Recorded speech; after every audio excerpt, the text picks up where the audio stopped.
প্রতিবেশী দেশ না, কিন্তু পার্শ্ববর্তী দেশ চায় না যেখানে ভাষা, সংস্কৃতি, তারপর হচ্ছে যে আপনার খাদ্যাভ্যাস থেকে শুরু করে কোনো জিনিসেরই যেখানে কোনো মিল নাই।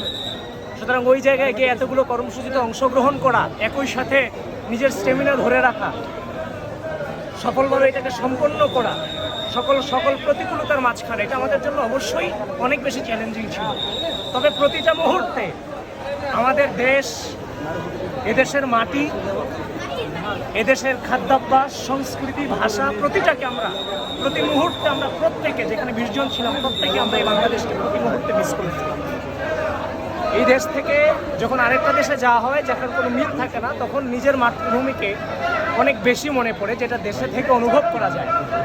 তো সেখানে হচ্ছে যে আপনার হচ্ছে যে ওইখানকার যে এই 30 ধরনের যে কর্মসূচি ছিল, সেখানে নানান ধরনের কর্মসূচি ছিল।